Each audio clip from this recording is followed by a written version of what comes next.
Every weekday morning, Daniel woke up at 6:30 a.m.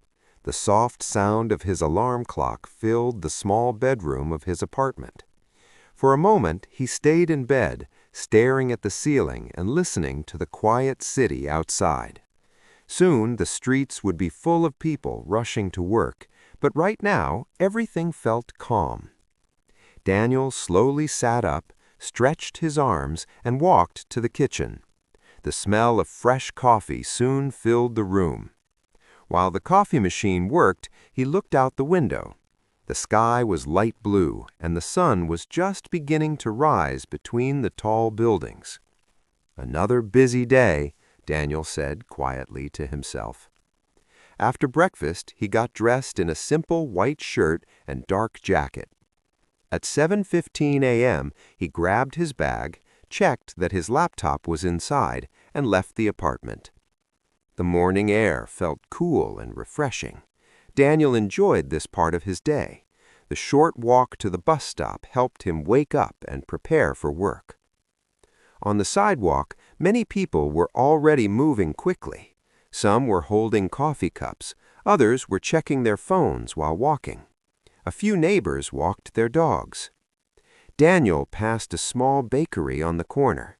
The smell of warm bread and sweet pastries drifted into the street. "Good morning," the baker called from inside. "Good morning," Daniel replied with a smile. Sometimes he stopped there for breakfast, but today he was running a little late. When Daniel arrived at the bus stop, several people were already waiting. A woman in a blue coat was reading a book. A young man with headphones was listening to music. Two co-workers stood nearby talking about a football match from the night before. Daniel checked the bus schedule on the sign. "Bus 24, arriving in 5 minutes," he said. A few moments later, an older man standing next to him started a conversation. "Busy morning, isn't it?" the man said. "Yes," Daniel replied. "It feels like everyone is going somewhere." The man laughed. "That's the city life." Soon, the bus arrived with a soft hiss as the doors opened. Everyone stepped inside. "Good morning," the driver said politely. Daniel tapped his card and walked toward the middle of the bus.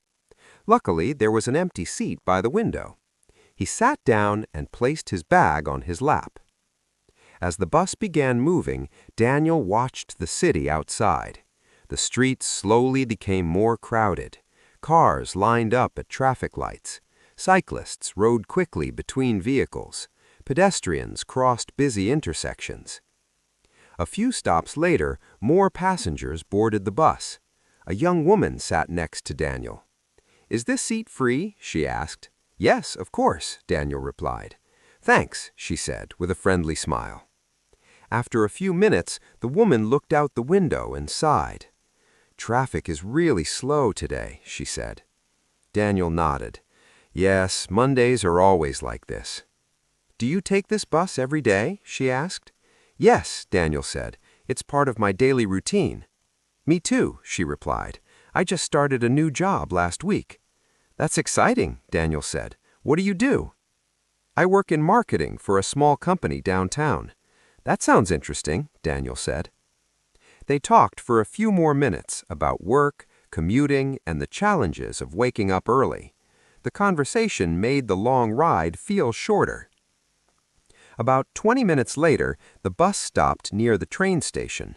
Daniel stood up and stepped off the bus. "Have a good day," the woman said. "You too," Daniel replied. Inside the station, hundreds of people moved quickly through the halls. Some bought coffee. Others checked the train schedules. Daniel walked down the stairs to the platform. A train was already waiting. The doors opened and passengers stepped inside. The train ride was faster than the bus. Daniel stood near the door, holding a metal pole for balance. Through the window, he saw the city passing quickly: bridges, parks, apartment buildings, and busy streets. Some passengers read books. Others watched videos on their phones. A few people simply closed their eyes and rested. For Daniel, the train ride was a moment of quiet thinking. He often used this time to plan his day. Meeting at 10 a.m., finish the report before lunch, call the client in the afternoon, he thought. After 15 minutes, the train arrived at Daniel's stop. The doors opened and he stepped onto the platform with the crowd. Outside the station, tall office buildings stood side by side. The streets were full of professionals heading to work. Daniel walked the final 2 blocks to his office building. At the entrance, he greeted the security guard. "Morning, Daniel," the security guard said. "Morning," Daniel replied. He took the elevator to the 12th floor and walked into the office. The familiar sound of keyboards and quiet conversations filled the room. His coworker, Maya, looked up from her desk. "Good morning, Daniel. How was your commute today?" Daniel smiled and placed his bag on his desk. Busy as always, but not too bad. He turned on his computer, took a deep breath, and prepared to start the day. For many people, commuting to work was just a routine, but for Daniel, it was also a small journey, a time to observe the city, meet new people, and slowly transition from home to work. And tomorrow morning, the journey would begin again.